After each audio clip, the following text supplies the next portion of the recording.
Hello, my friends. So I wanted to do an experiment with my geode watercolor painting.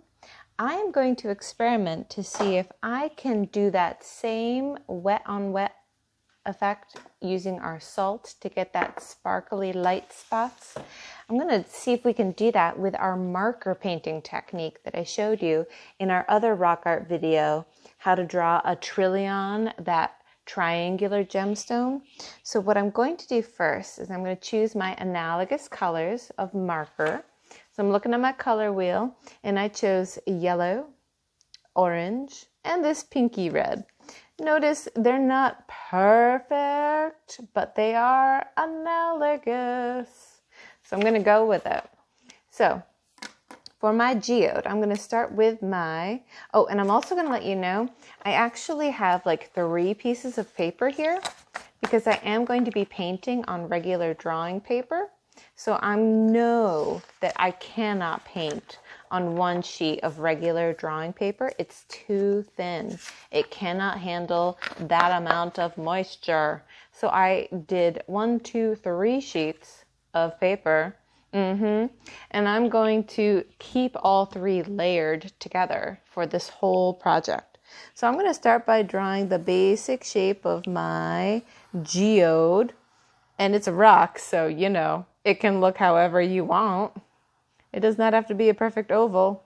And I am going to do a double line because my marker is a little on the thin side.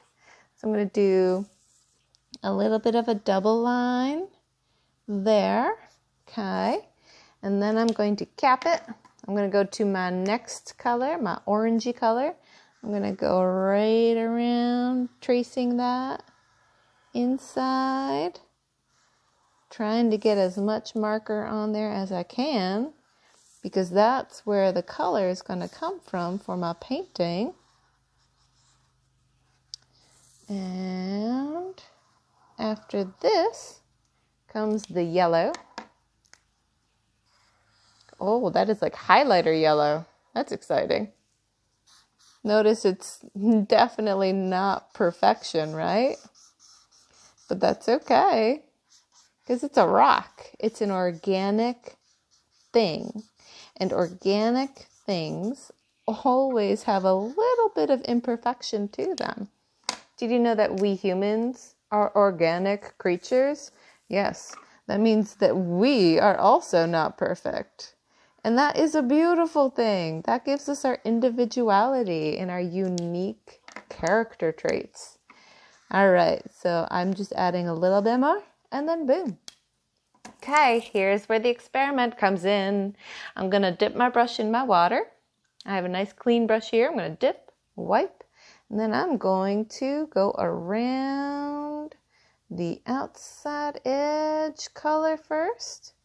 See if I can wet that paper and bring that color in. I'm going to have to dip and wipe again because my brush is getting dry. You'll be able to know when your brush is getting dry. Dip and wipe. I'm going to go into my orange now. Dip and wipe. And remember, you want to get this nice and wet, but not soaking wet, right? So dip and wipe, moving into the yellow. That is super bright. Oh my goodness. I think they may have used their highlighter color for that yellow.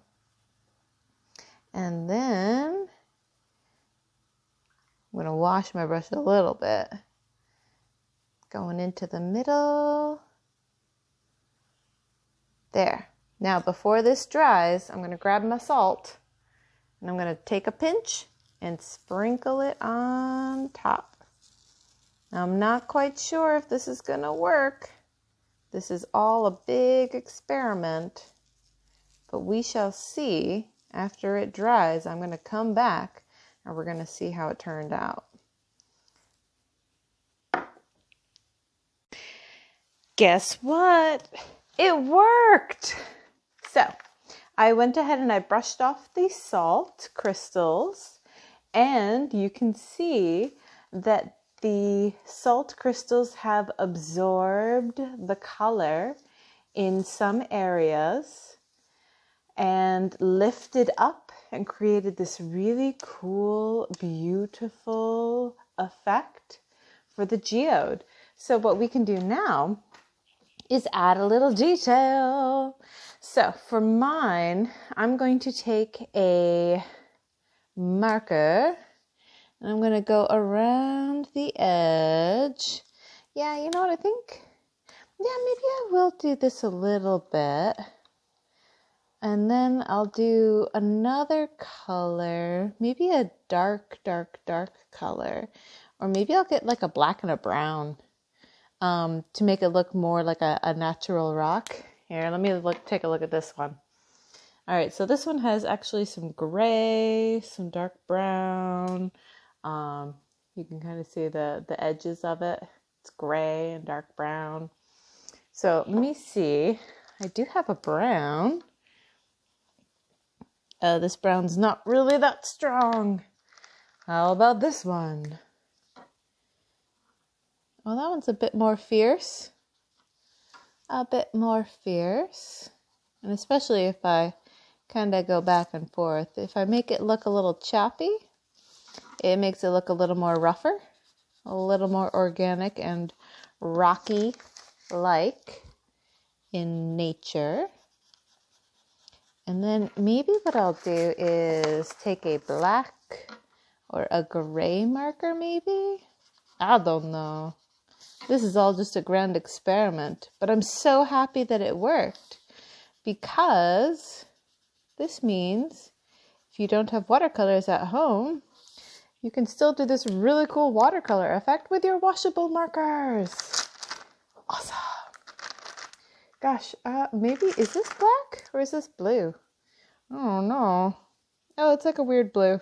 I'm going for it anyways. Going around, making a nice little outline.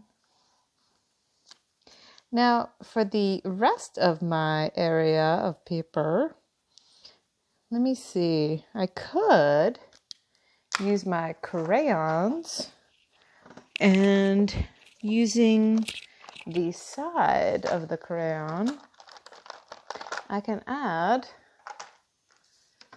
a real quick textured background. Almost makes it look a little bit more like it's found in nature or like on the pavement.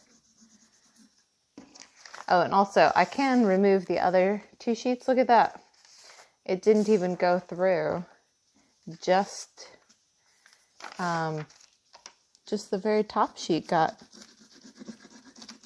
the color on it. So that's good. That's also another good thing for us to find out through this experiment, that you can use that marker paint technique on regular thin computer paper, that copier paper. You can use that watercolor technique on that paper. I do recommend you double it up or put some newspaper underneath it, because it is going to make the paper very fragile while you're doing the painting. But after your painting is dry and good to go, you will be able to remove it and go for it. All right, check that out. That is our geode with marker paint. Have fun. And gosh, just think about all the other cool things that you could do with these same techniques. You don't have to just make geodes. You could make a galaxy or a space scene. That would be really cool. Or maybe an underwater scene with some coral reefs and fish. Yeah. All right, artists, have a great day. See you later.